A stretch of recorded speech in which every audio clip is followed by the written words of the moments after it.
శ్రీ సాయినాథాయ నమః. శ్రీ సాయి సచ్చరిత్రము 27వ అధ్యాయం. భాగవతము విష్ణు సహస్రనామములనిచ్చి అనుగ్రహించుట, దీక్షిత యొక్క విఠల్ దర్శనము, గీతా రహస్యము, కాపర్డే దంపతులు. బాబా మత గ్రంథములను తమ స్వహస్తములతో స్పృశించి పవిత్రము చేసి వానిని తమ భక్తులకు పారాయణము కొరకు ప్రసాదించుట మొదలగునవి ఈ అధ్యాయములో చెప్పుకుందాము. మానవుడు సముద్రములో మునుగకనే అన్ని తీర్థములలోనూ పుణ్య నదులలోనూ స్నానము చేసిన పుణ్యము లభించును. అటులనే మానవుడు సద్గురుని పాదారవిందములను ఆశ్రయింపగనే త్రిమూర్తులకు అనగా బ్రహ్మ విష్ణు మహేశ్వరులకు నమస్కరించిన ఫలముతో పాటు పరబ్రహ్మమునకు నమస్కరించిన ఫలితము కూడా లభించును. కోరికలను నెరవేర్చు కల్పతరువు, జ్ఞానమునకు సముద్రమును, మనకు ఆత్మ సాక్షాత్కారమును కలుగు చేయనట్టి శ్రీ సాయి మహారాజుకు జయమగుగాక. ఓ సాయి, నీ కథలందు శ్రద్ధను కలుగు చేయము. చాతకపక్షి మేఘజలము తాగి ఎట్లు సంతసించునో అటులనే నీ కథలను చదువువారును వినువారును మిక్కిలి ప్రీతితో వారిని గ్రహింతురుగాక. నీ కథలు వినినప్పుడు వారికి వారి కుటుంబములకు సాత్విక భావములు కలుగునుగాక.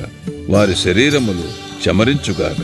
వారి నేత్రములు కన్నీటిచే నిండుగాక. వారి ప్రాణములు స్థిరపడుగాక. వారి మనస్సులు ఏకాగ్రమగుగాక. వారికి గగుర్పాటు కలుగుగాక. వారు వెక్కుచూ ఏడ్చి వణకెదరుగాక. వారిలో గల వైషమ్యములు తరతమ భేదములు నిష్క్రమించుగాక. ఇట్లు జరిగినచో గురువుగారి కటాక్షము వారిపైన ప్రసరించినదనుకునవలెను. ఈ భావములు నీలో కలిగినప్పుడు గురువు మిక్కిలి సంతసించి ఆత్మసాక్షాత్కారమునకు దారి చూపును.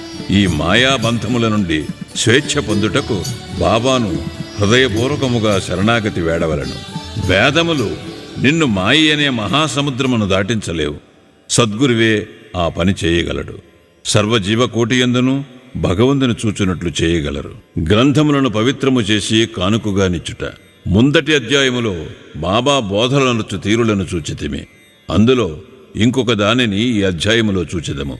కొందరు భక్తులు మత గ్రంథములను పారాయణ చేయుటకు బాబా చేతికిచ్చి బాబా పవిత్రము చేసిన పిమ్మట వానిని పుచ్చుకొనిడివారు. అట్టి గ్రంథములు పారాయణ చేయునప్పుడు బాబా తమతో ఉన్నట్లు భావించడివారు. ఒకనాడు కాకా మహాజని ఏకనాథ భాగవతమును తీసుకుని షిరిడీకి వచ్చాను. శ్యామ ఆ పుస్తకమును చదువుటకై తీసుకుని మసీదుకు పోయాను. అచ్చట బాబా దానిని తీసుకుని చేతితో తాకి కొన్ని పుటలను త్రిప్పి శ్యామాకిచ్చి దానిని తన వద్ద ఉంచుకొమ్మనెను.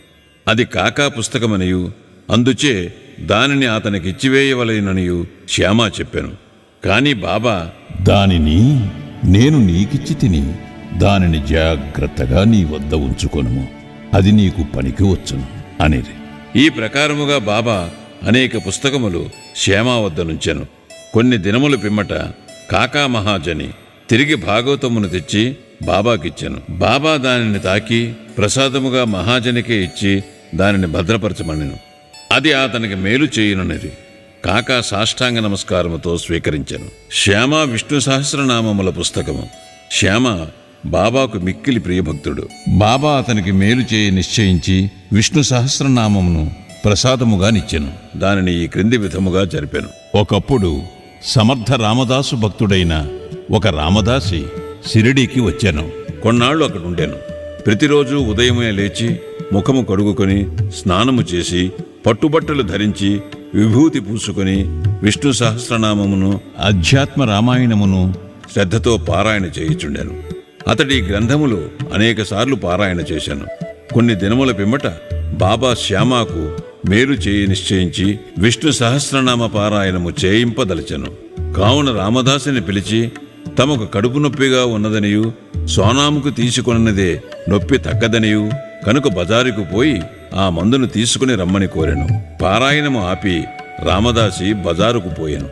బాబా తమ గద్దె దిగి రామదాసి పారాయణ చేయి స్థలమునకు వచ్చి విష్ణు సహస్రనామ పుస్తకమును తీసుకొని తమ స్థలమునకు తిరిగి వచ్చి ఇట్లనెను. ఓ శ్యామ, ఈ గ్రంథము మిగుల విలువైనది, ఫలప్రదమైనది కనుక నీకిది బహూకరించుచున్నాను. నీవు దీనిని చదువుము.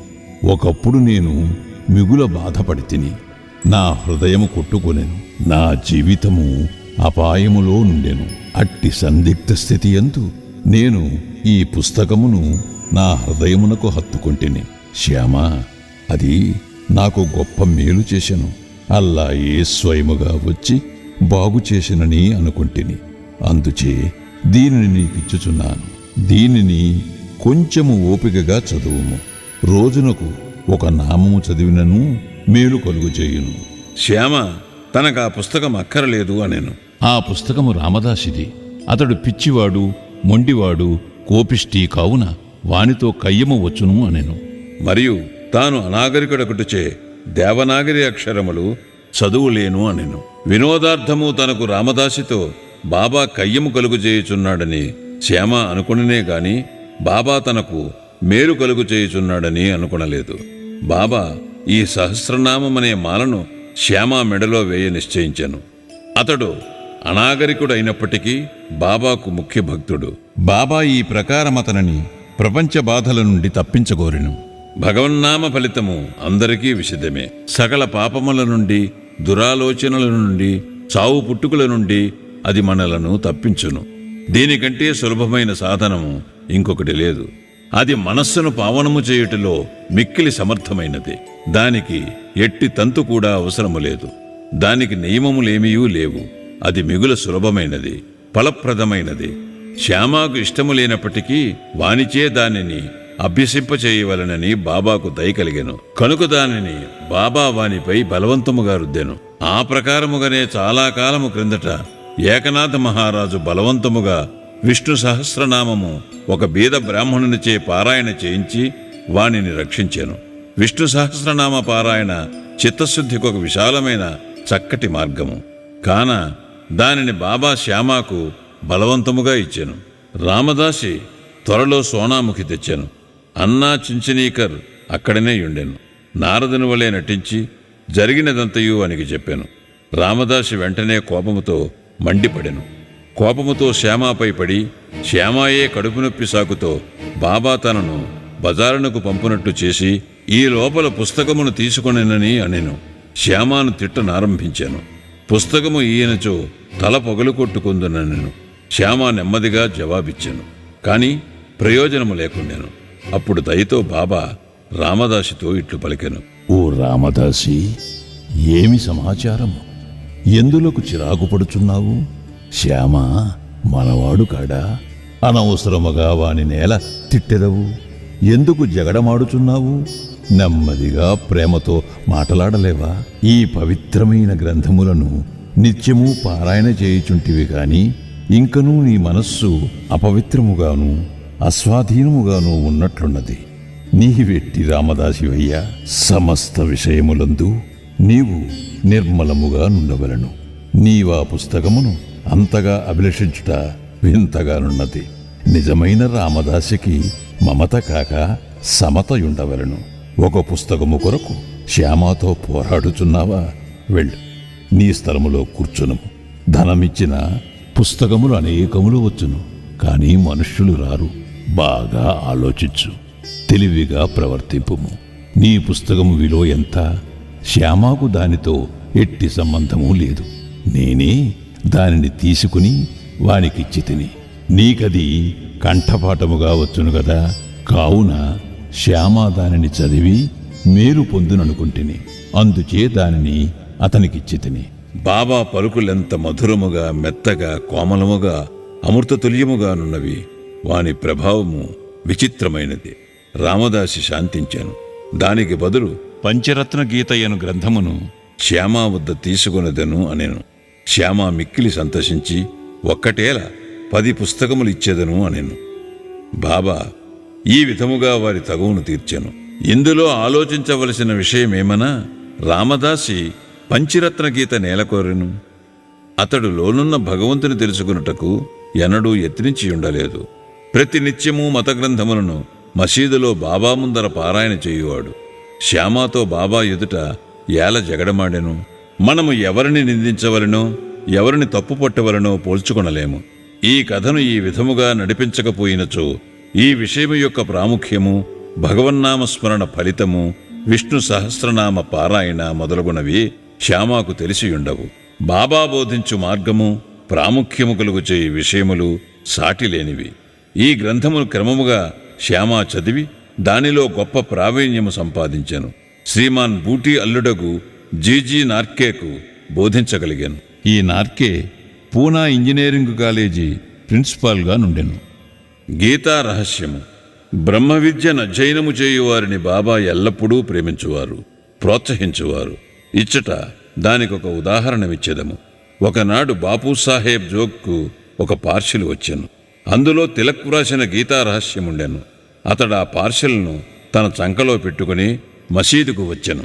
బాబాకు సాష్టాంగ నమస్కారము చేయుచున్నప్పుడు అది కింద పడెను. అదేమని బాబా అడిగెను. అక్కడనే దానిని విప్పి బాబా చేతిలో ఆ పుస్తకముంచెను. బాబా కొన్ని నిమిషములు పుస్తకములోని పేజీలను త్రిప్పి తన జేబులో నుండి ₹1 తీసి పుస్తకంపై పెట్టి దక్షిణతో కూడా పుస్తకమును జోగును కందించుచు, దీనిని పూర్తిగా చదువుము, నీకు మేలు కలుగును అనిరి. కాపర్డే దంపతులు.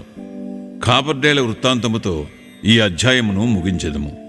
ఒకప్పుడు కాపర్డే తన భార్యతో షిరిడీకి వచ్చి కొన్ని నెలలుండెను. దాదాసాహెబ్ కాపర్డే సామాన్యుడు కాడు. అమరావతిలో మిక్కిలి ప్రసిద్ధికెక్కిన ప్లీడరు. మిక్కిలి ధనవంతుడు. ఢిల్లీ కౌన్సిలులో సభ్యుడు. మిక్కిలి తెలివైనవాడు, గొప్ప వక్త. కాని బాబా ముందర ఎప్పుడూ నోరు తెరవలేదు. అనేక మంది భక్తులు పలుమారులు బాబాతో మాట్లాడిరి, వాదించిరి. కాని 3 మాత్రము కాపర్డే, నోల్కర్, బూటీ నిశ్శబ్దముగా కూర్చుండేవారు. వారు వినయ విధేయత, నమ్రతలు ఉన్న ప్రముఖులు. పంచదశని ఇతరులకు బోధించగలిగిన కాపర్డే బాబా ముందర మసీదులో కూర్చున్నప్పుడు నోరెత్తి మాట్లాడువాడు కాడు. నిజముగా మానవుడు ఎంత చదివినవాడైనను, వేదపారాయణ చేసినవాడైనను బ్రహ్మజ్ఞాని ముందర వెలవెలపోవును. పుస్తక జ్ఞానము బ్రహ్మజ్ఞానం ముందు రాణించదు. దాదాసాహెబ్ కాపర్డే 4 మాసములుండెను. కాని అతని భార్య 7 మాసములుండెను. ఇద్దరునూ షిరిడీలో నుండుటచే సంతసించిరి. కాపర్డే గారి భార్య బాబాయందు భక్తి శ్రద్ధలు కలిగి ఉండేది. ఆమె బాబాను మిగులు ప్రేమించుచుండెను. ప్రతిరోజు 12 గంటలకు బాబా కొరకు నైవేద్యము స్వయముగా తెచ్చుచుండెను. దానిని బాబా ఆమోదించిన తరువాత తాను భోజనము చేయుచుండెను. ఆమె యొక్క నిలకడను, నిశ్చల భక్తిని బాబా ఇతరులకు బోధించనించెను. ఆమె ఒకనాడు మధ్యాహ్న భోజన సమయమున ఒక పళ్ళెములో సాంజ, పూరి, అన్నము, పులుసు, పరమాన్నము మొదలుగున్నవి మసీదుకు తెచ్చెను. గంటల కొలది ఊరకనేయుండు బాబా ఆనాడు వెంటనే లేచి భోజన స్థలములో కూర్చుండి ఆమె తెచ్చిన పళ్ళెముపై ఆకు తీసి త్వరగా తిననారంభించాను. శ్యామ ఇట్లడిగాను, ఎందుకీ పక్షపాతము? ఇతరుల పళ్ళెములు నెట్టివైచెదవు, వాని వైపు చూడనైనా చూడవు. కాని దీనిని నీ దగ్గరికి ఈడ్చుకుని తినుచున్నావు. ఈమె తెచ్చిన భోజనం ఎందుకంత రుచికరము? ఇది మాకు సమస్యగానున్నది. బాబా ఇట్లు బోధించాను. ఈ భోజనము యథార్థముగా మిక్కిలి అమూల్యమైనది. గత జన్మలో ఈమె ఒక వర్తకుని ఆవు. అది బాగా పాలిచ్చుచుండెను. అచ్చట నుండి నిష్క్రమించి ఒక తోటమాలి ఇంటిలో జన్మించెను. తదుపరి ఒక క్షత్రియుని ఇంటిలో జన్మించి ఒక వర్తకుని వివాహమాడాను. తరువాత ఒక బ్రాహ్మణుని కుటుంబములో జన్మించాను. చాలా కాలము పిమ్మట ఆమెను నేను చూచితిని. కావున ఆమె పళ్ళెము నుండి ఇంకను కొన్ని ప్రేమయుతముగు ముద్దలను తీసుకుని నిండు. ఇట్లనుచూ బాబా ఆమె పళ్ళెమును ఖాళీ చేశాను. నోరు చేతులు కడుగుకుని త్రేన్పులు తీయిచూ తిరిగి తన గద్దెపై కూర్చుండాను. అప్పుడు ఆమె బాబాకు నమస్కరించాను. బాబా కాళ్లను పిసుకుచుండాను. బాబా ఆమెతో మాట్లాడతొడంగాను. బాబా కాళ్లను తోముచున్న ఆమె చేతులను బాబా తోముటకు ప్రారంభించాను. గురు శిష్యులు ఒండరుల సేవ చేసుకున్నట్టు చూచి శ్యామ ఇట్లనెను, చాలా బాగా జరుగుతున్నది. భగవంతుడును భక్తురాలును ఒకరికొకరు సేవ చేసుకునుట మిగుల వింతగానున్నది. ఆమె యథార్థమైన ప్రేమకు సంతసించి బాబా మెల్లగా మృదువైన ఆకర్షించు కంఠముతో రాజారాం అను మంత్రమును ఎల్లప్పుడూ జపించుమనుచు ఇట్లనియను, నీవిట్లు చేసినచో నీ జీవితాశయమును పొందెదవు.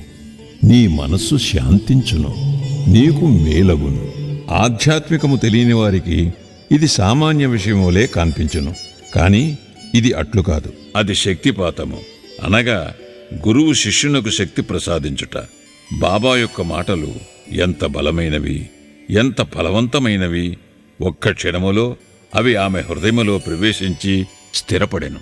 ఈ విషయం గురువునకు శిష్యునకు గల సంబంధమును బోధించుతున్నది. ఇద్దరూ పరస్పరము ప్రేమించి సేవ చేసుకునవలెను. వారిద్దరికీ మధ్య భేదము లేదు. ఇద్దరూ ఒక్కటే. ఒకరు లేనిదే మరొకరు లేరు. శిష్యుడు తన శిరస్సును గురువు పాదముల మీద పెట్టుట బాహ్య దృశ్యమే కాని యథార్థముగా వారిరువురూ లోపల ఒక్కటే. వారి మధ్య భేదము పాటించువారు పక్వమునకు రానివారు, సంపూర్ణ జ్ఞానము లేనివారును. శ్రీ సాయినాథాయ నమః. 27వ అధ్యాయము సంపూర్ణము. సద్గురు శ్రీ సాయినాథార్పణమస్తు. శుభం భవతు.